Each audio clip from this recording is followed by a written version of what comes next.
മറ്റൊരു പ്രധാനപ്പെട്ട വാർത്തയിലേക്ക് കൂടി. കോഴിക്കോട് താമരശ്ശേരി ആശുപത്രിയിൽ ഡോക്ടർക്ക് വെട്ടേറ്റു. ഡോക്ടർ വിപിന്റെ തലയ്ക്കാണ് വെട്ടേറ്റത്. താമരശ്ശേരിയിൽ അമീബിക് മസ്തിഷ്ക ജ്വരം പിടിപെട്ട് മരിച്ച 9 വയസ്സുകാരിയുടെ അച്ഛൻ സനൂപാണ് ആക്രമിച്ചത്. സമയബന്ധിതമായി കുട്ടിയെ ട്രീറ്റ്മെന്റ് ചെയ്യുന്നതിൽ ഇവിടുത്തെ അന്ന് ഡ്യൂട്ടിയിൽ ഉണ്ടായിരുന്ന ഡോക്ടർമാർക്കും ബന്ധപ്പെട്ട ആരോഗ്യ പ്രവർത്തകർക്കും വീഴ്ച സംഭവിച്ചിട്ടുണ്ട്. അത് യാഥാർത്ഥ്യമാണ്. പക്ഷേ ഇത്ര പെട്ടെന്ന് ഇങ്ങനെ ഒരു വലിയൊരു അക്രമത്തിലേക്ക് പോകുമെന്ന് വളരെ പ്രതീക്ഷിക്കാത്തതാണ്. അത് പ്രതിഷേധാർഹമാണ്. ഗ്രാമപഞ്ചായത്തിന്റെ ഭാഗത്തുണ്ടായിട്ടില്ല. കുട്ടിയുടെ മരണത്തിന് ശേഷം അതുമായി ബന്ധപ്പെട്ടുകൊണ്ട് കുട്ടിക്ക് നീതി കിട്ടിയില്ല എന്നൊരു പരാതി ഈ രക്ഷിതാക്കൾക്ക് ഉണ്ടായിരുന്നു, നാട്ടുകാർക്കുണ്ടായിരുന്നു. അതുമായി ബന്ധപ്പെട്ട് അവർ വലിയ മാനസികമായ പ്രയാസത്തിലായിരുന്നു. പക്ഷേ ഈ പെട്ടെന്നുണ്ടായ ആക്രമണത്തെ നമുക്ക് നിലക്ക് ന്യായീകരിക്കാൻ കഴിയുന്നില്ല. തന്റെ പ്രിയപ്പെട്ട കുട്ടി മരിച്ചത് അമീബിക് മസ്തിഷ്ക ജ്വരം കൊണ്ടല്ല, ചികിത്സാ പിഴവ് കൊണ്ടാണ്. ആര് പറഞ്ഞു? അല്ല, ഞങ്ങൾ പറയുകയാണ് ചികിത്സാ പിഴവ് കൊണ്ടാണ്. ആരാണ് ഞങ്ങൾ? കുട്ടിയുടെ അച്ഛനും കൂടെ വന്ന ആൾക്കാരും. എങ്ങനെയാണ് നിങ്ങളൊരു പിഴവ് ആരോപിക്കുന്നത്? ഞങ്ങൾക്ക് അവിടെയുള്ള കാര്യങ്ങളുടെ നടത്തിപ്പ് കണ്ടപ്പോൾ പിഴവ് തോന്നി. നിങ്ങൾക്ക് അവിടെയുള്ള കാര്യങ്ങളുടെ നടത്തിപ്പ് മനസ്സിലാക്കാനായിട്ടുള്ള മെഡിക്കൽ വിദ്യാഭ്യാസമോ അല്ലെങ്കിൽ അതുമായി ബന്ധപ്പെട്ട ഏതെങ്കിലും മേഖലകളിൽ പ്രാവീണ്യമോ ഉണ്ടോ? ഇല്ല. ഞങ്ങൾ അവിടെ വന്ന ഡോക്ടർ അങ്ങനെ ചെയ്യുന്നത് കണ്ടപ്പോൾ ഇങ്ങനെ തോന്നി. എങ്ങനെ ചെയ്യുന്നത് കണ്ടപ്പോൾ എങ്ങനെ തോന്നി? അതൊന്നും ഞങ്ങൾക്ക് അറിയത്തില്ല. ഞങ്ങൾ വന്നപ്പോൾ ഞങ്ങളെ നല്ല രീതിയിൽ ട്രീറ്റ് ചെയ്തില്ല. എങ്ങനെ ട്രീറ്റ് ചെയ്തില്ല? അല്ലെങ്കിൽ ഡോക്ടർ അടുത്ത് വന്നിട്ട് ഒന്നും ചെയ്തില്ല. എന്തായിരുന്നു ചെയ്യേണ്ടത്? അത് ഞങ്ങൾക്കറിയില്ല. പിഴവ് ആരോപിക്കുകയാണ്. ഒരു കാര്യത്തെക്കുറിച്ചിട്ട് അറിവില്ലാതെ പിഴവ് ആരോപിക്കാൻ കേരളത്തിലുള്ള ആളുകൾക്ക് ഏറ്റവും കോൺഫിഡൻസ് ഉള്ള ഒരു ഏരിയ ആണ് ആരോഗ്യ വിഭാഗം എന്ന് പറയുന്നത്. ഡോക്ടേഴ്സ്, എസ്പെഷ്യലി മോഡേൺ മെഡിസിൻ പഠിച്ചിട്ടുള്ള ഡോക്ടേഴ്സിൻ്റെ ചികിത്സയെക്കുറിച്ചിട്ട് രാവിലെ തൊട്ട് വൈകിട്ട് വരെ പിഴവുകൾ ആരോപിക്കുന്ന ലാട വിദ്യാഭ്യാസം നേടിയിട്ടുള്ള ഇഷ്ടം പോലെ ഓൺലൈൻ ഡോക്ടർമാരെ നിങ്ങൾക്ക് കാണാനായിട്ട് സാധിക്കും. ഇപ്പോൾ ഒരു ഡോക്ടറെ കയ്യേറ്റം ചെയ്യുകയാണ്. മെഡിക്കൽ കോളേജിലോ അല്ലെങ്കിൽ ഏതെങ്കിലുമൊക്കെ മോഡേൺ മെഡിസിൻ പ്രാക്ടീസ് ചെയ്യുന്ന ഒരു ഹോസ്പിറ്റലിലോ ഒരു ഡോക്ടറെ കയ്യേറ്റം ചെയ്യുകയാണ് എന്നുണ്ടെങ്കിൽ അതിൻ്റെ കമൻറ്റ് ബോക്സിൽ ഗംഭീര ആഘോഷ പ്രകടനങ്ങളാണ്. ഇവിടെ ഒരു അച്ഛൻ തൻ്റെ മകളുടെ മരണ കാരണം ചികിത്സാപ്പിഴവാണ് എന്ന് ആരോപിച്ച് ഡോക്ടറുടെ തലയ്ക്ക് വെട്ടി. വെട്ടാൻ പ്ലാൻ ചെയ്തു വന്നത് വേറൊരു ഡോക്ടറെയാണ്. പിന്നെ കയ്യിൽ കിട്ടിയ പാവം ജൂനിയർ ഡോക്ടറുടെ തല വെട്ടി അയാൾ അച്ഛൻ എന്ന് പറയുന്ന ആ ഒരു കടമ നിർവഹിച്ചു. കമൻറ്റ് ബോക്സിൽ ഒത്തിരിയധികം ആളുകൾ അദ്ദേഹത്തെ പ്രകീർത്തിക്കുന്നുണ്ട്. ഒരച്ഛൻ എന്നൊക്കെ പറഞ്ഞ് തീ ചിഹ്നങ്ങൾ, തീ ജ്വാലകളൊക്കെ ഇട്ട് കൊടുക്കുന്നുണ്ട്. ഒരച്ഛൻ്റെ കടമ എന്നൊക്കെ കുറേയധികം ആളുകൾ പറയുന്നുണ്ട്. ഈ തലയ്ക്ക് വെട്ടേറ്റ് മരിക്കാറായി കിടക്കുന്ന ഡോക്ടർക്കും ഉണ്ട് അച്ഛൻ, അദ്ദേഹത്തിനുണ്ടാവും മക്കളൊക്കെ, അദ്ദേഹത്തിനുണ്ടാവും കുടുംബമൊക്കെ. അമീബിക് മസ്തിഷ്ക ജ്വരം എന്താണെന്നോ അല്ലെങ്കിൽ ആ ഒരു അണുബാധ വന്നു കഴിഞ്ഞാൽ രക്ഷപ്പെടാനായിട്ടുള്ള സാധ്യത എത്രത്തോളം ഉണ്ടെന്നോ എത്ര ആളുകൾ മരിച്ചിട്ടുണ്ടെന്നോ എന്നുള്ളതിനെക്കുറിച്ചിട്ടൊന്നും പത്രത്തിൽ നിന്നോ നാട്ടുകാരുടെ ഇടയിൽ നിന്നോ കാര്യമായിട്ടുള്ള ഒരു നോളജും കിട്ടിയിട്ടില്ല. എന്നാലും ഡോക്ടറെ വെട്ടാം, ചികിത്സാപ്പിഴവ് ആരോപിക്കാം എന്നുള്ള ഒരു കോൺഫിഡൻസ് അല്ലെങ്കിൽ ആ ഒരു വിവരം പുള്ളിക്ക് കിട്ടിയിട്ടുണ്ട്. കാരണം എന്താണ്? നമ്മുടെ സിസ്റ്റം അങ്ങനെയാണ്. ഏത് സിസ്റ്റം? ഇവിടെയുള്ള പൗരബോധത്തിൻ്റെ ഒരു പ്രകടനം അങ്ങനെയാണ്. കാരണം ഏതെങ്കിലുമൊക്കെ മോഡേൺ ആയിട്ടുള്ള ഏതെങ്കിലുമൊക്കെ എഫിഷ്യൻ്റ് ആയിട്ട് പ്രവർത്തിക്കുന്ന വിദ്യാഭ്യാസം നേടിയിട്ടുള്ള എന്നാൽ പ്രിവിലേജഡ് ആണ് എന്ന് ആളുകൾക്ക് തോന്നുന്ന ആളുകളുടെ മെക്കിട്ട് കയറുക, ആ ഒരു സിസ്റ്റത്തെ ആക്രമിക്കുക എന്ന് പറയുന്നത് ഏറ്റവും ലോ ക്വാളിറ്റി ആയിട്ടുള്ള മോശം ജീവിത സാഹചര്യങ്ങളിൽ ജീവിക്കുന്ന വിദ്യാഭ്യാസം തൊട്ട് തീണ്ടാത്ത ആളുകളുടെ ലക്ഷണമാണ്. അയാൾ അണ്ടർ പ്രിവിലേജഡ് ആണ്, അയാൾക്ക് വിദ്യാഭ്യാസമില്ല, അയാൾ പാവപ്പെട്ടവനാണ്, നാട്ടിൽ ഏറ്റവും ശോചനീയമായിട്ടുള്ള സാഹചര്യത്തിൽ ജീവിക്കുന്നവനാണ് എന്നുള്ള ന്യായം ഒരാളുടെ ജീവൻ എടുക്കുന്ന കാര്യത്തിൽ കാണിക്കേണ്ട ആവശ്യമൊന്നുമില്ല. കഴിഞ്ഞ ദിവസം ഡോക്ടർ ഹാരിസ് അദ്ദേഹത്തിൻ്റെ ഒരു വെളിപ്പെടുത്തൽ നടത്തിയ സമയത്ത് ഒത്തിരിയധികം സാധാരണക്കാരായിട്ടുള്ള ചികിത്സാ പിഴവൊക്കെ ആരോപിക്കുന്ന മൈൻഡ് സെറ്റിലുള്ള ആളുകൾ അയാളെ പൊക്കിയെടുത്തുകൊണ്ട് നടക്കുന്നതുണ്ടല്ലോ. അയാളെ പൊക്കിയെടുത്തുകൊണ്ട് നടന്നിട്ട് എന്തിനാണ്? നാളെ ഏതെങ്കിലും ഒരുത്തൻ കയറി വന്ന് എന്തെങ്കിലും ചികിത്സാ പിഴവ് ആരോപിച്ചു കഴിഞ്ഞാൽ നല്ല ഇടി അല്ലെങ്കിൽ അങ്ങേറ്റം വെട്ടുവരെ കൊള്ളാനായിട്ട് റെഡിയായിട്ട് നിൽക്കേണ്ട തരത്തിലുള്ള സ്ഥാനത്തിരിക്കുന്ന ഒരു മനുഷ്യനാണ് ഗവൺമെൻറ് മെഡിക്കൽ കോളേജിലെ ഡോക്ടർ ഹാരിസ് എന്ന വ്യക്തിയും. അല്ലാതെ അയാൾക്കും പ്രത്യേകിച്ച് സുരക്ഷയൊന്നുമില്ല. ഗവൺമെൻറ് മെഡിക്കൽ കോളേജ് തിരുവനന്തപുരത്തൊക്കെ ജയിൽ പുള്ളികളെ കൊണ്ടുവരുന്നതിൻ്റെ ആ ഒരു സുരക്ഷ തന്നെ നോക്കിക്കഴിഞ്ഞാൽ നമുക്കറിയാം എത്രത്തോളം സുരക്ഷ ഗവൺമെൻറ് ഈ ഒരു മഹാ ആതുര സേവന ആലയത്തിലെ ഡോക്ടർമാർക്കും നേഴ്സുമാർക്കും കൊടുക്കുന്നുണ്ട് എന്നുള്ളത്. ഒന്നുമില്ല. കൂടെ വരുന്ന പോലീസുകാരും പോലും കളം വിടും. കാരണം ഡോക്ടറാണല്ലോ, ഡോക്ടർ അമാനുഷികനാണല്ലോ. തടവ് പുള്ളിയെ പോലും എന്തോ സിറിഞ്ച് കാണിച്ചു കഴിഞ്ഞാൽ പേടിപ്പിച്ച് കിടത്താനായിട്ടുള്ള കഴിവ് അവർക്കുണ്ട് എന്നുള്ള വിചാരത്തിലായിരിക്കാം. അവർ പോലും രക്ഷപ്പെടും. ഒരു തരത്തിലും ഈ ഒരു തടവ് പുള്ളിയെ പിടിക്കാനായിട്ടോ അല്ലെങ്കിൽ ഈ പറയുന്ന ക്രിമിനലിനെ ഹാൻഡിൽ ചെയ്യാനായിട്ടോ ഹെൽപ്പ് ചെയ്യാത്ത പോലീസുകാർ വരെ ഇഷ്ടം പോലെ ഈ ഒരു പരിപാടിയായിട്ട് അവിടേക്ക് വരാറുണ്ട്.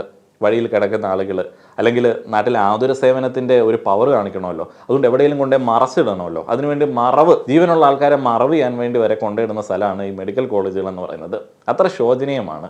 അത് വൃത്തിക്കും വെടിപ്പിനും ചെയ്ത് അറ്റ്ലീസ്റ്റ് അവിടെ ജോലി ചെയ്യുന്ന ആളുകൾക്ക് സുരക്ഷയെങ്കിലും ഉറപ്പാക്കാനായിട്ട് പറ്റിയില്ല എന്നുണ്ടെങ്കിൽ വീണ ജോർജൊക്കെ നിർത്തി വേറെ വല്ല പണിക്കും പോകുന്നതാണ് നല്ലത്. ഇവരുടെ ഈ ഒരു ഭരണ കാലയളവിൽ തന്നെ എത്രാമത്തെ ആക്രമണമാണ് ഒരു ഡോക്ടർക്കെതിരെ നടക്കുന്നത്? കഴിഞ്ഞ ദിവസം എന്നെ വിമർശിച്ചുകൊണ്ടുള്ള ഏതൊരു വീഡിയോയിൽ ഞാൻ എന്നെക്കുറിച്ചിട്ടുള്ള ഒരു വാക്യം കേട്ടു. ഇയാൾ ഒരു ലെഫ്റ്റ് അങ്ങേയറ്റത്തെ മാനവികവാദിയാണ്. മാനവികത, മനുഷ്യത്വം. അപ്പോൾ അതിനെക്കുറിച്ച് നല്ലതായിട്ട് പറഞ്ഞായിട്ടാണ് എനിക്ക് തോന്നുന്നത്. എന്തൊക്കെ പറഞ്ഞാലും ഞാൻ അത്രത്തോളം മാനവികവാദിയല്ല ചില കാര്യങ്ങളിലും. അപ്പോൾ ഞാൻ എൻ്റെ വൈഫിനോടും എനിക്കറിയാവുന്ന ഡോക്ടേഴ്സിനോടും ഒക്കെ പലപ്പോഴായി പറയുന്ന ഒരു സംഗതിയുണ്ട്. നിങ്ങൾ ഈ ഗവൺമെൻറ്റിൽ ജോലി ചെയ്യാനായിട്ട് പോവരുതേ. പ്ലീസ് സ്നേഹം കൊണ്ട് പറയുകയാണ്. നിങ്ങൾ അവിടെ പോയിട്ട് പാവപ്പെട്ട ആളുകളെ ചികിത്സിക്കാം എന്നുള്ള ആ ഒരു വലിയ ആതുര സേവന മനോഭാവം ഒന്നും കാണിക്കരുതേ. എൻ്റെ വൈഫിനോട് ഞാൻ പലതവണ റിക്വസ്റ്റ് ചെയ്തിട്ടുണ്ട്, അങ്ങനെ പോവാതിരിക്കാൻ പറ്റുമോ, നീ പഠിപ്പൊക്കെ മാക്സിമം കഴിഞ്ഞിട്ട് പ്രൈവറ്റ് ഹോസ്പിറ്റലിൽ വർക്ക് ചെയ്യാവോ? കാരണം ജീവനിൽ പേടിയുള്ളതുകൊണ്ടാണ്. നിങ്ങൾ വളരെ പ്രിയപ്പെട്ട ആളുകളായതുകൊണ്ട് നിങ്ങൾക്ക് വല്ല വെട്ടോ കുത്തോ കിട്ടിക്കഴിഞ്ഞാൽ നമുക്ക് വേറെ ആരും അതിന് പകരമായിട്ട് വെക്കാനായിട്ട് പറ്റത്തില്ല. ആതുര സേവന മെൻറ്റാലിറ്റിയുമായിട്ട് പോകുന്ന ആളുകളെ ഇങ്ങനെ ട്രീറ്റ് ചെയ്യുന്ന ഒരു സംവിധാനം വേറെ ഇല്ല. ഇവരുടെയൊക്കെ വീട്ടിലുണ്ട് ഇതുപോലെ അച്ഛനും ഭർത്താവും കുട്ടികളും അമ്മയും എല്ലാ ആൾക്കാരും ഉണ്ട്. അവരുടെ തലക്കൊക്കെ വെട്ട് കിട്ടുന്നത്, വെറുതെ ഏതെങ്കിലും ഒരുത്തൻ എന്തെങ്കിലും ഒരു പിഴവ് ആരോപിച്ച് വെട്ടുകൊടുക്കുന്നത്, അവരുടെ ജീവൻ കളയുന്നത് ഈ അച്ഛന് തൻ്റെ മകളെ നഷ്ടപ്പെട്ടതുപോലെ തന്നെ വേദന ഉണ്ടാക്കുന്നതാണ്. അവിടെ അച്ഛന് കുറച്ച് ബോധം ഉണ്ടെന്നുണ്ടെങ്കിൽ ആശ്വസിക്കാം, അമീബിക് മസ്തിഷ്ക ജ്വരം കൊണ്ടാണ് കുട്ടി മരിച്ചത് എന്ന്. പക്ഷേ ഞങ്ങളുടെയൊക്കെ വേണ്ടപ്പെട്ട ആളുകൾക്കാണ് ഈ ഒരു അനുഭവം ഉണ്ടാവുന്നത് എന്നുണ്ടെങ്കിൽ ഒരു കൊലപാതകമാണ്. ഒരാവശ്യമില്ലാതെ കൊല ചെയ്യപ്പെടുകയാണ് ജോലി സ്ഥലത്ത് വെച്ച്. ഞങ്ങളെപ്പോലുള്ള ആളുകൾക്ക് ന്യായമായിട്ട് ആശ്വസിക്കാൻ എന്തെങ്കിലും വകയുണ്ടോ? ഇല്ല. തൊഴിലിടത്തിലെ സുരക്ഷ എന്ന് പറയുന്നത് ഗവൺമെൻറ് ഉറപ്പാക്കേണ്ടതാണ്. അപ്പോൾ ചില ആളുകൾ പറയും, നിങ്ങൾ എന്തൊരു മനുഷ്യനാണ്, പാവപ്പെട്ട ആളുകളൊക്കെ ചികിത്സിക്കേണ്ട ഡോക്ടേഴ്സിനെ ആ ഒരു സേവനത്തിൽ നിന്ന് പിന്തിരിപ്പിക്കുകയാണോ നിങ്ങളുടെ ലക്ഷ്യം? ഞാൻ ഈ ഡോക്ടേഴ്സിൻ്റെ ജീവന് ഇമ്പോർട്ടൻസ് കൊടുത്തിട്ട് എൻ്റെ ഒരു അഭിപ്രായം പറഞ്ഞതാണ്. പാവപ്പെട്ടവരെ ചികിത്സിക്കേണ്ടത് ഗവൺമെൻറ്റിൻ്റെ ഉത്തരവാദിത്വമാണ്. അവർ വേണമെങ്കിൽ ചികിത്സിച്ചോളും. എങ്ങനെ ചികിത്സിക്കും? അവിടെ ചികിത്സ കൊടുക്കുന്ന അല്ലെങ്കിൽ ഈ ഒരു ജോലി ചെയ്യുന്ന ആളുകൾക്ക് സുരക്ഷയൊക്കെ ഉറപ്പാക്കിക്കൊണ്ട് വേണമെന്നുണ്ടെങ്കിൽ കൊടുത്തോളും. തൊഴിലിടത്തിൽ അങ്ങനെ സുരക്ഷ കൊടുക്കാൻ പറ്റാത്ത ഒരു ഗവൺമെൻറ് സംവിധാനമാണ് ഉള്ളത് എന്നുണ്ടെങ്കിൽ അത് വർക്ക് ചെയ്യാനായിട്ട് ആളുകളെ മോട്ടിവേറ്റ് ചെയ്യേണ്ട ആവശ്യമില്ലെന്നേ. വരുന്ന കൊലപാതകികളും അക്രമികളും ഒക്കെ കയറി നിരങ്ങുന്ന ഒരു സ്ഥലത്ത് വർക്ക് ചെയ്യാൻ വേണ്ടിയുള്ള ആവശ്യം ഇവിടെയുള്ള ഡോക്ടേഴ്സിന്, എഫിഷ്യൻ്റ് ആയിട്ടുള്ള ഡോക്ടേഴ്സിന് എന്താണ്? അവർക്ക് വിദേശത്ത് പോയി കഴിഞ്ഞാൽ നല്ല ശമ്പളം കിട്ടും, പ്രൈവറ്റ് ഹോസ്പിറ്റലിൽ പോയി കഴിഞ്ഞാൽ ഡീസൻ്റ് ആയിട്ടുള്ള ശമ്പളവും സുരക്ഷയും കിട്ടും. ഇപ്പോൾ നിങ്ങൾക്ക് ഒരു 10,000 രൂപ നഷ്ടമാണ്, അല്ലെങ്കിൽ നിങ്ങൾക്ക് ഒരു 4 മണിക്കൂറും കൂടെ കൂടുതൽ ജോലി ചെയ്യേണ്ടി വരും, എന്നാലും സുരക്ഷയുണ്ട് എന്നുണ്ടെങ്കിൽ അതല്ലേ ആളുകൾ ചൂസ് ചെയ്യുക. പ്രൈവറ്റിൽ പോയി വർക്ക് ചെയ്തോളുക. ഇപ്പോൾ പ്രൈവറ്റ് ഹോസ്പിറ്റലുകളിൽ ചികിത്സാ പിഴവ് നിങ്ങൾക്ക് കേട്ടുകേൾവിയുള്ളൊരു സംഗതിയാണോ? ഇല്ല. ഒരു സ്വകാര്യ ആശുപത്രിയിൽ ഇങ്ങനെ ഒരു ചികിത്സാ പിഴവ് ആരോപണം ഉണ്ടായി എന്നുള്ളതേ പത്രത്തിൽ പോലും വരത്തുള്ളൂ. പക്ഷേ ഒരു ഗവൺമെൻറ് ഹോസ്പിറ്റൽ, ഒരു താലൂക്ക് ആശുപത്രി, ഒരു PHC ആണെങ്കിൽ പോലും അതിൻ്റെ പേരും ഡോക്ടറുടെ പേരും അടക്കം വരും. വെറുതെ ഏതെങ്കിലും ഒരുത്തൻ ചികിത്സാ പിഴവ് ആരോപിച്ചെങ്കിൽ പോലും, പത്രക്കാർക്ക് വഴി നിൽക്കുന്ന മയിൽക്കുറ്റി ആരോപിച്ചെങ്കിൽ പോലും വാർത്ത കൊടുക്കാനായിട്ട് ഒരു മടിയില്ല. ബാക്കി എല്ലാ പീഡനങ്ങളിലും അതിക്രമങ്ങളിലും ഈവൻ റേപ്പ് കേസുകളിൽ പോലും FIR ഉണ്ടെങ്കിലേ അവർ പത്രത്തിൽ കൊടുക്കത്തുള്ളൂ. പക്ഷേ ചികിത്സാ പിഴവാണെന്നുണ്ടെങ്കിൽ ഒരു മടിയില്ല. മാതൃഭൂമി കഴിഞ്ഞ ദിവസം ഇൻസ്റ്റഗ്രാമിൽ ഇട്ടിരിക്കുന്ന ഒരു പോസ്റ്റാണ്, എൻ്റെ കൈ എവിടെയെന്നാണ് കുഞ്ഞ് ചോദിക്കുന്നത്. പാലക്കാട് ജില്ലാ ആശുപത്രിയിൽ ഗുരുതര ചികിത്സാ പിഴവ്, ഒടിഞ്ഞ കൈയുമായി എത്തിയ 8 വയസ്സുകാരുടെ കൈ മുറിച്ചു മാറ്റി. ലിങ്ക് തുറന്നു നോക്കി വാർത്ത മുഴുവൻ വായിച്ച് പ്രതികരിക്കുന്ന ശീലമൊന്നും മലയാളികൾക്കില്ല. എന്നാലും പ്രതികരിക്കും, ആധികാരികമായിട്ട് പ്രതികരിക്കും. ആധികാരികം എന്ന ഭാവത്തിൽ പ്രതികരിക്കും. ഈ വാർത്ത എങ്ങനെയാണ്? പാലക്കാട് ജില്ലാ ആശുപത്രിയിൽ ഈ കൈ ഒടിഞ്ഞ് കുട്ടി എത്തി, കുട്ടിക്ക് പ്ലാസ്റ്റർ ഇട്ട് വീട്ടിൽ വിട്ടു. അത് ഇൻഫെക്ഷൻ ഉണ്ടായി. ഇൻഫെക്ഷൻ ഉണ്ടാവുന്നത് പെട്ടെന്നല്ല, കുറച്ച് ദിവസങ്ങൾക്ക് ശേഷമാണ് ഇൻഫെക്ഷനൊക്കെ ഉണ്ടാവുന്നത്. കുട്ടി ശ്രദ്ധിക്കാത്തതുകൊണ്ടോ, കുട്ടിയുടെ മാതാപിതാക്കളാണ് ശ്രദ്ധിക്കേണ്ടത്, ശ്രദ്ധിക്കാത്തതുകൊണ്ടോ ഇത് ഇൻഫെക്ഷൻ ഉണ്ടാവുന്നു എന്നുള്ളത് അറിഞ്ഞിട്ടുണ്ടാവില്ല. നിങ്ങൾക്കറിയാമല്ലോ, നിങ്ങളുടെയൊക്കെ കൈ ഒടിഞ്ഞ് പ്ലാസ്റ്റർ ഇട്ടിട്ടില്ലേ? ഈ ഒരു അശ്രദ്ധ കൊണ്ടാവാം പെട്ടെന്നൊരു ദിവസം ഉണ്ടാവുന്നതല്ല ഇൻഫെക്ഷൻ. ഈ ദിവസങ്ങളിലൊക്കെ നമ്മൾ പ്ലാസ്റ്റർ ഇട്ടതിന് ശേഷമൊക്കെ ഡിസ്കംഫർട്ട് ഉണ്ട് എന്നുണ്ടെങ്കിൽ ഹോസ്പിറ്റലിൽ കൊണ്ടുപോയി കാണിക്കേണ്ടതാണ്. ഇങ്ങനെയുള്ള കാര്യങ്ങൾ ചെയ്തിട്ടുണ്ടാവില്ല. എന്താണെങ്കിലും ഇൻഫെക്ഷൻ ആയിട്ടുള്ള ഈ ഒരു കുട്ടിയുടെ കൈ മുറിച്ച് മാറ്റേണ്ടി വന്നു. എവിടെ നിന്ന്? മെഡിക്കൽ കോളേജിൽ നിന്ന് മുറിച്ച് മാറ്റേണ്ടി വന്നു. ഈ വാർത്ത എങ്ങനെയാണ്? എൻ്റെ കൈ എവിടെയെന്നാണ് കുഞ്ഞ് ചോദിക്കുന്നത്. പാലക്കാട് ജില്ലാ ആശുപത്രിയിൽ ഗുരുതര ചികിത്സാ പിഴവ്, ഒടിഞ്ഞ കൈയുമായി എത്തിയ 8 വയസ്സുകാരുടെ കൈ മുറിച്ച് മാറ്റി. അതേപോലെ മിനിമം ബോധമുള്ള ആളുകൾക്ക് ചിന്തിക്കാവുന്ന ഒരു കാര്യമല്ലേ? കമൻറ്റ് ബോക്സിലുള്ള ആളുകൾ എന്നെ ഹോസ്പിറ്റലിൽ പോയിട്ടില്ലേ? ഒരു സർജറി ഒക്കെ ചെയ്യുന്ന സമയത്ത് ഈ കൺസെൻ്റൊക്കെ, കൂടെയുള്ള ആളുകളുടെ കൺസെൻ്റൊക്കെ വാങ്ങാതെ ആരെങ്കിലും ചെയ്യുമോ? കുട്ടിയുടെ കൈ മുറിച്ച് മാറ്റണം, ഞങ്ങളങ്ങ് മുറിച്ചു എന്ന് ഏതെങ്കിലും ഡോക്ടർമാർ സ്വയം അങ്ങ് തീരുമാനിച്ചിട്ടാണോ ഈ ഒരു കാര്യങ്ങൾ ചെയ്യുന്നത്? നിങ്ങളൊക്കെ പേരൻസിനെയൊക്കെ ആയിട്ട് ഹോസ്പിറ്റലിൽ പോയിട്ടില്ലേ? നമ്മളെല്ലാത്തിനും ഒപ്പിട്ട് കൊടുക്കണം. വായിക്കാൻ അറിയത്തില്ലാത്ത ആളുകളാണെന്നുണ്ടെങ്കിൽ അവർക്കത് വായിച്ച് കൊടുത്തിട്ടാണ്, കൃത്യമായിട്ട് കാര്യങ്ങൾ പറഞ്ഞ് മനസ്സിലാക്കി കൊടുത്തിട്ടാണ് ആ ഒരു കാര്യങ്ങൾ ചെയ്യുന്നത്. ഒരു വഴിയും ഇല്ലാത്തത് കൊണ്ടല്ലേ ഒരു കൊച്ചു കുട്ടിയുടെ കൈ മുറിച്ച് മാറ്റുന്നത്? അങ്ങനെയൊക്കെ ആണെന്ന് പറഞ്ഞാലും ചികിത്സാ പിഴവ് ആരോപിക്കാനായിട്ട് വളരെയധികം കോൺഫിഡൻ്റ് ആണ് എല്ലാ ആളുകളും. അപ്പോൾ തന്നെ പത്രങ്ങൾ വാർത്ത കൊടുക്കുന്നു. ഇങ്ങനെ നമ്മുടെ സിസ്റ്റത്തെ ഇങ്ങനെ ഡിഫെയിം ചെയ്ത് ഈ പറയുന്ന ആളുകളുടെ തൊഴിൽ സാഹചര്യങ്ങൾ ഇത്രത്തോളം ദുഷ്കരമാക്കുന്നതിൽ മാധ്യമങ്ങൾക്കും വലിയ പങ്കുണ്ട്. വീണ്ടും നിങ്ങളിൽ പല ആളുകളും ചോദിക്കും, പാവപ്പെട്ടവൻ എവിടെയെങ്കിലും ചികിത്സ കിട്ടേണ്ടേ? ഗവൺമെൻറ് സംവിധാനങ്ങളല്ലേ അവർക്ക് രക്ഷയുള്ളൂ. ഗവൺമെൻറ് സംവിധാനങ്ങളെ അവർക്ക് രക്ഷയുള്ളൂ. പക്ഷേ അവിടെ ഫ്രീ ആയിട്ട് കിട്ടുന്ന എന്താണ്? പലപ്പോഴും മരുന്നൊന്നും കിട്ടത്തില്ല, ചികിത്സാ ഉപകരണങ്ങളും കിട്ടത്തില്ല, അതൊക്കെ പുറത്തുനിന്ന് വാങ്ങേണ്ടി വരും. സ്കാനിങ്ങും പലപ്പോഴും പുറത്തുനിന്ന് ചെയ്യേണ്ടി വരും. ആകെ ഫ്രീ ആയിട്ട് കിട്ടുന്നത് അവിടെയുള്ള ഡോക്ടേഴ്സിൻ്റെ കൺസൾട്ടേഷനാണ്. അങ്ങനെ ഫ്രീ ആയിട്ട് ജനങ്ങൾക്ക് കിട്ടുന്നു എന്ന് തോന്നുന്ന, അല്ലെങ്കിൽ ഫ്രീ ആയിട്ട് കിട്ടണമെന്ന അവകാശബോധമുള്ള ഒരു കാര്യത്തിനെതിരെയായിരിക്കും ഏറ്റവും കൂടുതൽ അതിക്രമം ഉണ്ടാവുന്നത്. അങ്ങനെ ഫ്രീ ആയിട്ട് ഞങ്ങൾക്ക് വേണ്ടി ഇരിക്കുന്ന ഡോക്ടറല്ലേ, അവൻ എന്താണ് ചെയ്താൽ, അല്ലെങ്കിൽ അവർക്ക് എന്താണ് ചെയ്താൽ, അവനത് മര്യാദയ്ക്ക് ചെയ്തില്ല എന്ന് എനിക്ക് തോന്നുന്നുണ്ട്, ഞാൻ അവനെ വെട്ടുന്നു അല്ലെങ്കിൽ അവനെ തല്ലുന്നു. ഇപ്പോൾ ഗവൺമെൻറ് ഓഫീസിൽ എന്തെങ്കിലും നക്കാപ്പിച്ച ബെനിഫിറ്റിന് വേണ്ടി നമ്മളൊക്കെ ചെല്ലുന്ന സമയത്ത് അവിടെയുള്ള ഏമാൻ പറയും ഇന്ന് തരാൻ പറ്റത്തില്ല, നാളെ വാ. നമ്മൾ പറയും ഓ അമ്പ്ര നാളെ വന്നേക്കാം. നാളെ വരുമ്പം ഏമാൻ ഇന്നില്ല, പിറ്റേന്ന് വാ എന്ന് ഏമാൻ്റെ അസിസ്റ്റന്റ് പറയും. നമ്മൾ ഓ അമ്പ്ര നാളെ കഴിഞ്ഞ് വന്നേക്കാം. 3-4 ദിവസം ഇറന്ന് നിന്ന് നമ്മളത് വാങ്ങിച്ചുകൊണ്ട് പോകും. എന്നാൽ ഗവൺമെൻറ് ഹോസ്പിറ്റലിലേക്കോ അല്ലെങ്കിൽ മെഡിക്കൽ കോളേജിലേക്കോ ചെന്ന് കഴിഞ്ഞാൽ എന്താണ് നമ്മുടെ ആറ്റിറ്റ്യൂഡ്? ഏതെങ്കിലും ലാഡ, യുനാനി, ഹോമിയോ, ആയുർവേദ പരീക്ഷണങ്ങളെല്ലാം കഴിഞ്ഞിട്ടുള്ള ഒരു രോഗിയെ കൊണ്ടായിരിക്കും നമ്മൾ ചെല്ലുന്നത്. എല്ലാവരും പരീക്ഷിച്ചിട്ട് മരിക്കാറാവുന്ന സമയത്തായിരിക്കും കൊണ്ടുചെല്ലുന്നത്. എന്നിട്ട് കോൺഫിഡൻ്റ് ആയിട്ട് നമ്മൾ പറയുകയാണ്. ഗവൺമെൻറ് ഓഫീസ് നമ്മൾ പറയത്തില്ല, വേറെ ഗവൺമെൻറ് സംവിധാനങ്ങളിൽ നമ്മൾ പറയത്തില്ല, ചികിത്സയ്ക്ക് അങ്ങോട്ട് അവിടെ നിൽക്കുന്ന ഡോക്ടർ മണ്ടടിച്ച് നിൽക്കും. എന്ത് ചെയ്യണം? കാരണം എല്ലാ ടെസ്റ്റും ചെയ്തിട്ട് ഇയാൾക്ക് എന്താണ് എന്നുള്ളത് കണ്ടുപിടിക്കണം. എന്ത് മരുന്ന് കൊടുത്താലാണ് ഇയാൾ ഒന്ന് തിരിച്ചു കൊണ്ടുവരേണ്ടത് എന്നുള്ളതിനെക്കുറിച്ച് ചിന്തിക്കണം. ഏത് സ്റ്റേജിലാണ് ഇയാളുടെ രോഗം എന്നുള്ളത് ചിന്തിക്കണം. ഇതിനൊന്നും സമയം കൊടുക്കത്തില്ല. എന്തെങ്കിലും ചെയ്യാൻ അങ്ങോട്ട് ചുമ്മാ വെള്ളം കുത്തി കയറ്റാൻ പറ്റുമോ? അല്ലെങ്കിൽ വേറെ എന്തെങ്കിലും വെറുതെ വിറ്റാമിൻ ഗുളിക കൊടുക്കാൻ പറ്റുമോ? അങ്ങനെയൊന്നും നിങ്ങൾ പറയുന്ന പോലെ ഒന്നും ചെയ്യാൻ പറ്റത്തില്ല. ഇയാളുടെ സ്റ്റേജ് മനസ്സിലാക്കാതെ പെട്ടെന്ന് തന്നെ ചികിത്സയൊക്കെ തുടങ്ങി എന്തെങ്കിലുമൊക്കെ സംഭവിച്ചു കഴിഞ്ഞാൽ വീണ്ടും ചികിത്സാ പിഴവ് ശരിക്കും അവിടെ റിയൽ ആവും. നിങ്ങൾ അയാളെ വെച്ചേക്കോ? ഇല്ല. നമ്മുടെയൊക്കെ കയ്യിലിരിപ്പ് ഇങ്ങനെ ആയതുകൊണ്ട് ഡിഫെൻസീവ് മെഡിസിനാണ് ഇവിടെയുള്ള ഡോക്ടേഴ്സൊക്കെ കൂടുതലായി പ്രാക്ടീസ് ചെയ്യുന്നത്. അങ്ങനെ ചെയ്താൽ മതി എന്ന് അങ്ങനെ ചെയ്യേണ്ട ആവശ്യമുള്ളൂ. ഇപ്പം നിങ്ങൾക്ക് ആവശ്യമുള്ളതും ഇല്ലാത്തതുമായിട്ടുള്ള എല്ലാ ടെസ്റ്റുകളും നിങ്ങൾക്ക് എഴുതി തന്ന് നിങ്ങളുടെ രോഗം എന്താണെന്ന്, നിങ്ങളുടെ അവസ്ഥ എന്താണെന്നുള്ളതും കൃത്യമായിട്ട് മനസ്സിലാക്കാതെ ഒരു മരുന്ന് പോലും നിങ്ങൾക്ക് തരത്തില്ല. കാരണം ചികിത്സാ പിഴവ് ആരോപിക്കാനായിട്ട് വളരെ ഈസിയാണ് ഈ ഒരു നാട്ടിൽ. ശരിക്കും പറഞ്ഞാൽ ഇപ്പോൾ UK-ലൊക്കെയാണ് ഏറ്റവും കൂടുതൽ ഇങ്ങനെയുള്ള ലോ സ്യൂട്ടുകളൊക്കെ വരുന്നത്. അവിടെ നിന്നാണ് ശരിക്കും പറഞ്ഞാൽ ഈ ഒരു ഡിഫെൻസീവ് മെഡിസിൻ എന്ന് പറയുന്ന ഒരു ടേം ഒക്കെ ഉണ്ടായത് എന്ന് എനിക്ക് തോന്നുന്നു. എന്താണെങ്കിലും നമ്മുടെ നാട്ടിലെ ആളുകളാണ് ശരിക്കും പറഞ്ഞാൽ ഏറ്റവും കാര്യക്ഷമമായിട്ട് ഇത് പ്രാക്ടീസ് ചെയ്യേണ്ടത്. കാരണം ചുമ്മാ അങ്ങോട്ട് ചികിത്സാപ്പഴം ആരോപിക്കാമല്ലോ. ശരിയാണ്. മറ്റേ ചോദ്യത്തിൻ്റെ ഉത്തരത്തിലേക്ക് തിരിച്ചു വരേണ്ടതുണ്ട്. പാവപ്പെട്ടവൻ എന്ത് ചെയ്യും? പാവപ്പെട്ടവൻ ആദ്യം തന്നെ ഒന്ന് മനസ്സിലാക്കുക, താനൊരു പാവപ്പെട്ടവനാണ്. പാവപ്പെട്ടവനെ തൻ്റെ നാട്ടിലുള്ള ഗവൺമെൻറ്, താൻ വോട്ട് ചെയ്തിരിക്കുന്ന ഗവൺമെൻറ് എങ്ങനെയാണ് ട്രീറ്റ് ചെയ്യുന്നത് എന്നുള്ളതിനെ കുറിച്ചിട്ടൊന്ന് മനസ്സിലാക്കുക. അതിനുശേഷം കുറച്ചും കൂടെ ഒരു ബോധം സ്വയം ആർജിക്കണമെന്നുള്ള തോന്നലുണ്ടാകുമ്പോൾ ഇങ്ങനെ ചിന്തിക്കുക, ഡോക്ടർ എന്ന് പറയുന്നത് ഒരു മജീഷ്യനല്ല, അമാനുഷികനല്ല.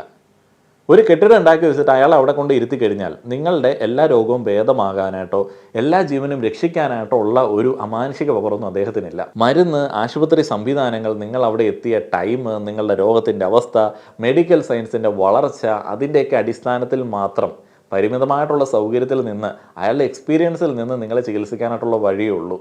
പല രോഗങ്ങൾക്കും രക്ഷപ്പെടാനായിട്ടുള്ള സാധ്യത പല രീതിയിലാണ്.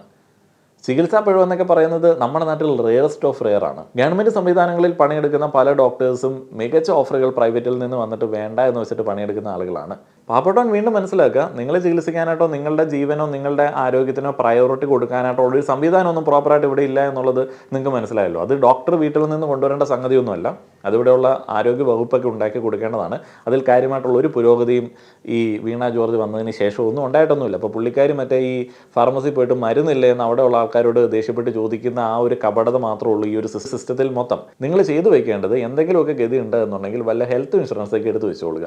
ഹെൽത്ത് ഇൻഷുറൻസ് ഒക്കെ എടുത്ത് വെച്ചിട്ട് അതിൻ്റെ ബെനിഫിറ്റ്സ് ഒക്കെ ഏതെങ്കിലും പ്രൈവറ്റ് ഹോസ്പിറ്റലിൽ പോയിട്ട് അങ്ങോട്ട് ആസ്വദിച്ച് അനുഭവിക്കുക. നിങ്ങൾക്ക് സന്തോഷം കിട്ടിയാൽ മതി, പകുതി പ്രശ്നം തീർന്നു. ഇപ്പോൾ ആൾ മരിച്ചു പോയി കഴിഞ്ഞാൽ നിങ്ങൾക്ക് പ്രശ്നമൊന്നും ഉണ്ടാവില്ല. ഇപ്പോൾ നമ്മളൊക്കെ പ്രൈവറ്റ് മൾട്ടി സ്പെഷ്യാലിറ്റി ഹോസ്പിറ്റലിലൊക്കെ ക്രിട്ടിക്കലായിട്ടുള്ള ഇഷ്യൂസുമായിട്ട് പേഷ്യൻസുമായിട്ട് പോയിട്ടുള്ള ആളുകളല്ലേ. Medical college, government hospitals, private medical college, private multi speciality hospitals, ഇവ തമ്മിൽ ഒരൊറ്റ വ്യത്യാസമുള്ളൂ. എന്താണെന്ന് വെച്ച് കഴിഞ്ഞാൽ മെഡിക്കൽ കോളേജിൽ കുറച്ചും കൂടെ ട്രാൻസ്പെറൻ്റ് ആണ്, സുതാര്യമാണ് കാര്യങ്ങൾ. രോഗി ഏതൊക്കെ പ്രോസസ്സിൽ കൂടെ കടന്നു പോകും, ഏതൊക്കെ ടെസ്റ്റ് നിങ്ങൾ ചെയ്യണം, അപ്പോൾ ആ ഒരു ടെസ്റ്റിന് കൊണ്ടുപോകേണ്ടത് നിങ്ങളാണ്, പൈസ അടയ്ക്കാൻ പോവേണ്ടത് നിങ്ങളാണ്, അതേപോലെ തന്നെ സ്കാനിങ് സെൻറ്റർ പുറത്താണെന്നുണ്ടെങ്കിൽ അവിടെ കൊണ്ടുപോകേണ്ടത് നിങ്ങളാണ്. ഇങ്ങനെയുള്ള എല്ലാ കാര്യങ്ങളിലും നിങ്ങൾക്ക് ഇടപെടേണ്ടി വരും. നിങ്ങൾ വലിയൊരു സ്നേഹമുള്ള ഒരാളാണെങ്കിലും ബൈസ്റ്റാൻഡേഴ്സിൽ പല ആളുകൾക്കും ഇതൊക്കെ മടുപ്പുണ്ടാക്കുന്ന ഒരു സംഗതിയാണ്. ഈ ഒരു മടുപ്പ് പിടിച്ച പ്രോസസ്സിൽ കൂടെ പോകുന്ന സമയത്ത് നിങ്ങളുടെ ആരോഗ്യത്തിൻ്റെ കാര്യമല്ലല്ലോ, കൂടെ വന്ന ആളുടെ ആരോഗ്യത്തിൻ്റെ കാര്യമല്ലേ, നിങ്ങൾക്ക് ദേഷ്യം വരും. അപ്പോൾ പെട്ടെന്ന് നടക്കണം എന്നുള്ളൊരു ചിന്ത നിങ്ങൾക്കുണ്ടാവും. പ്രൈവറ്റ് ഹോസ്പിറ്റലിൽ അങ്ങനെയല്ല. അതേപോലെ വേറൊരു കാര്യമുണ്ട് കേട്ടോ. ഇപ്പോൾ രോഗിയെ കൊണ്ടുവന്ന് കഴിഞ്ഞാൽ ഒബ്സർവേഷൻ എന്ന് പറയുന്ന ഒരു ഒബ്സർവേഷൻ ടൈമുണ്ട്. വന്ന ആളുടെ കണ്ടീഷൻ എന്താണെന്നുള്ളതൊക്കെ മനസ്സിലാക്കാൻ വേണ്ടി ഒരു ഒബ്സർവേഷൻ ടൈമുണ്ട്. അതൊക്കെ നിങ്ങളുടെ മുൻപിലായിരിക്കും നടക്കുന്നത്. നിങ്ങൾക്ക് അക്ഷമ തോന്നും, നിങ്ങൾ അക്ഷമനായിട്ട് അവിടെ നിൽക്കേണ്ടി വരും, ദേഷ്യമൊക്കെ വരും. എന്നാൽ പ്രൈവറ്റ് ഹോസ്പിറ്റലിൽ അങ്ങനെയല്ല. അവർ 4-5 പേര് ഓടി ഇങ്ങോട്ട് വരും. അപ്പോൾ തന്നെ നിങ്ങൾ പകുതി ഹാപ്പിയാണ്. അവിടെ വരാൻ ആളുണ്ടേ. 4-5 ആൾ ഓടി വന്നു കഴിഞ്ഞാൽ 4 പേർക്ക് കൊടുക്കാനായിട്ടുള്ള സാലറിയൊക്കെ നിങ്ങളുടെ ബില്ലിൽ നിന്ന് ഈടാക്കാനായിട്ടുള്ള സംവിധാനമുണ്ട്. 4 പേര് ഓടി വരുന്നു. സ്ട്രക്ചറോ അല്ലെങ്കിൽ വീൽ ചെയറോ അങ്ങനെയുള്ള എല്ലാ സാധനങ്ങളുമായിട്ട് ഓടി വരുന്നു. അവർ നിങ്ങളുടെ അടുത്തുനിന്ന് രോഗിയെ, ക്രിട്ടിക്കലാണെന്ന് പറഞ്ഞാൽ രോഗിയെ റിസീവ് ചെയ്യുന്നു. അവരകത്തേക്ക് ഓടുന്നു. അകത്ത് പോയിട്ട് അവരും ഈ പറയുന്ന ഒബ്സർവേഷൻ ടൈമും കാര്യങ്ങളൊക്കെ ചെയ്ത് മുന്നോട്ടേക്ക് പോകുന്നു. ഒരു ടെസ്റ്റിനോ അല്ലെങ്കിൽ ഒരു മരുന്നിനോ ഒന്നും നിങ്ങളെ സമീപിക്കില്ല. അതെല്ലാം അവർ ചെയ്യുന്നു. നിങ്ങൾക്കൊരു പ്രശ്നവുമില്ല. അതിനുശേഷം രോഗി മരണപ്പെടുകയാണെന്നുണ്ടെങ്കിലും അവർക്ക് പുറത്തിറങ്ങി വന്ന് സീരിയലിനകത്തെ കൂട്ട് ഒരു ഡയലോഗ് പറഞ്ഞാൽ മതി, നമ്മൾ മാക്സിമം നോക്കി, പക്ഷെ എല്ലാം ദൈവത്തിൻ്റെ കയ്യിലാണല്ലോ, പോയി എന്നൊരൊറ്റ ഡയലോഗ് പറഞ്ഞാൽ മതി. ഒരു ചികിത്സാപ്പഴോ ഇല്ല, ഒരു പരിപാടിയില്ല. മെഡിക്കൽ കോളേജിലോ ഗവൺമെൻറ് ഹോസ്പിറ്റലിലോ അങ്ങനെ ഒരു സംവിധാനമില്ല. ഇപ്പം നിങ്ങൾ അങ്ങോട്ടേക്ക് ചെല്ലുന്ന സമയത്ത് ഓടി 5-6 പേര് വരാനായിട്ടില്ല. അവരതിനേക്കാളും ഭീകരമായിട്ടുള്ള കേസുകളുടെ പിറകെയാണ്. അവിടെ അവർ പലപ്പോഴും ഏതെങ്കിലും ഒരു സാഹചര്യത്തിൽ ജീവിതത്തിലേക്ക് തിരിച്ചു കൊണ്ടുവരാൻ പറ്റുന്ന പ്രായം കുറവുള്ള അല്ലെങ്കിൽ തിരിച്ചു വരാൻ ഏറെ സാധ്യതയുള്ള ഒരാളുടെ കാര്യം നോക്കിക്കൊണ്ടിരിക്കുകയായിരിക്കും. അപ്പോൾ അവിടെയൊന്നും സത്യം പറഞ്ഞു കഴിഞ്ഞാൽ അവർ അവരുടെ മനുഷ്യത്വത്തിൻ്റെ മാക്സിമം ഇട്ട് ചെയ്യുന്നുണ്ട്. തിരുവനന്തപുരം മെഡിക്കൽ കോളേജിൽ എത്ര സ്റ്റാഫ് ഷോർട്ടേജ് ഉണ്ട്, പ്രോപ്പറായിട്ടുള്ള അപ്പോയിൻമെൻ്റ് ഒന്നും നടക്കുന്നൊന്നുമില്ല. അപ്പോൾ അങ്ങനെയുള്ള സാഹചര്യത്തിൽ ഇവിടെ പഠിക്കുന്ന പിള്ളേർ, ജൂനിയർ ആയിട്ടുള്ള ഡോക്ടേഴ്സ്, അതേപോലെ തന്നെ PG സ്റ്റുഡൻസ്, അങ്ങനെയുള്ള ആളുകളൊക്കെയാണ് നിങ്ങളെ നോക്കുന്നത്. അവരുടെ മെക്കിട്ട് കയറിയിട്ട് കാര്യമൊന്നുമില്ല. നിങ്ങൾ നന്നായിട്ട് പഠിച്ചതുകൊണ്ട് അവിടെ സീറ്റ് കിട്ടി, അതുകൊണ്ട് അവർ അവിടെ പഠിക്കാനായിട്ട് വിധിക്കപ്പെട്ടു. അതുങ്ങളെ തല്ലാനായിട്ട് പോയി കഴിഞ്ഞാൽ അത് കണ്ടിട്ട് വേറെ ആരും ഈ പറയുന്ന പരിപാടിക്ക് പാവപ്പെട്ടവനെ ചികിത്സിക്കാനായിട്ട് വരത്തില്ല. അപ്പോൾ പാവപ്പെട്ടവന് ഇങ്ങനെയുള്ള ചികിത്സയൊക്കെ ലഭിക്കുന്ന ഗവൺമെൻറ് മെഡിക്കൽ കോളേജ് അല്ലെങ്കിൽ നമ്മുടെ ഗവൺമെൻറ് ഹോസ്പിറ്റൽ, അവിടെയൊക്കെ കുറച്ചും കൂടെ ഒരു മര്യാദയോടെയൊക്കെ നിൽക്കുക. പാവപ്പെട്ടവനല്ലേ, പാവപ്പെട്ടവനാണെന്ന് നമ്മൾ സ്വയം അങ്ങോട്ട് അംഗീകരിക്കുക. പ്രൈവറ്റ് ഹോസ്പിറ്റലിൽ പോകാൻ പൈസ ഇല്ല എന്നുണ്ടെങ്കിൽ നമ്മൾ കുറച്ചും കൂടെ താഴ്മയോടെ അവിടെ നിൽക്കുക. പഞ്ചായത്തിലും വില്ലേജിലൊക്കെ പോയിട്ട് റാൻ മൂളിയില്ലെങ്കിലും കുഴപ്പമില്ല, നാളെ PSC വഴി ഇഷ്ടംപോലെ ആളുകൾ അങ്ങോട്ടേക്ക് വന്നോളും, ആരും ഇതിൽ നിന്ന് പിന്തിരിഞ്ഞ് പോകത്തില്ല. പക്ഷേ ഗവൺമെൻറ് സംവിധാനത്തിൽ അങ്ങനെയല്ല. ഡോക്ടേഴ്സിന് പിന്തിരിഞ്ഞ് പോകാനായിട്ട് ഇഷ്ടംപോലെ സാഹചര്യങ്ങളുണ്ട്. കാരണം വിദേശ ജോലി അവർക്ക് എല്ലാവർക്കും സുഖമായിട്ട് കിട്ടും, അവർ പൊക്കോളും. പ്രൈവറ്റ് ഹോസ്പിറ്റൽസ് ഇഷ്ടം പോലെ അവരെ മാടി വിളിക്കും. കാരണം എല്ലാ ആൾക്കാരും ഹെൽത്ത് ഇൻഷുറൻസ് ഒക്കെ എടുക്കുന്ന സമയത്ത് പ്രൈവറ്റ് ഹോസ്പിറ്റൽസിന് ഇഷ്ടം പോലെ രോഗികൾ വരും. ഒരു തവണ മെഡിക്കൽ കോളേജിലൊക്കെ കിടന്നിട്ടുള്ള പല ആളുകളും എന്തെങ്കിലുമൊക്കെ വകുപ്പുണ്ട് എന്നുണ്ടെങ്കിൽ ഒരു മെഡിക്കൽ ഇൻഷുറൻസ് എടുക്കാനായിട്ടുള്ള എല്ലാ സാധ്യതയുണ്ട്. അപ്പോൾ പ്രൈവറ്റിലേക്ക് ഈ പറയുന്ന ഡോക്ടേഴ്സൊക്കെ അങ്ങ് പോകും. പിന്നെ ഒരു ഹോപ്പ് എന്താണെന്ന് വെച്ച് കഴിഞ്ഞാൽ, ഗതിയൊന്നുമില്ലാത്ത നമ്മളെപ്പോലുള്ള സാധാരണക്കാരുടെ വീട്ടിൽ നിന്നൊക്കെ പോകുന്ന പിള്ളേരൊക്കെ ചിലപ്പോൾ PG ഒക്കെ എടുക്കാൻ വേണ്ടിയൊക്കെ റാങ്കൊക്കെ വാങ്ങിച്ചിട്ട് ഈ ഗവൺമെൻറ് മെഡിക്കൽ കോളേജ് വരും. അവരുടെ സേവനങ്ങളൊക്കെ ചിലപ്പോൾ കിട്ടാനായിട്ടുള്ള സാധ്യതയുണ്ട്. എന്നാലും ഈ ഒരു സിസ്റ്റം തകരും. ഇങ്ങനെ മുന്നോട്ടേക്ക് പോയി കഴിഞ്ഞാൽ ഈ ഒരു സിസ്റ്റം തകരും. ആർക്കും വലിയ താല്പര്യമൊന്നും ഉണ്ടാകത്തൊന്നുമില്ല. ഇവിടെയൊക്കെ പഠിക്കാനായിട്ടോ ജീവൻ ഹോമിക്കാനായിട്ടോ ആളുകൾ റെഡിയാകുമെന്ന് എനിക്ക് തോന്നുന്നില്ല. അപ്പോൾ കുറച്ചും കൂടെ ഒരു ബോധമൊക്കെ ഉണ്ടാക്കിയെടുക്കുക സാധാരണക്കാരായിട്ടുള്ള മനുഷ്യന്മാർ. ഇത് ഗവൺമെൻറ്റിൻ്റെ ഒരു തട്ടിപ്പ് പരിപാടിയാണ്.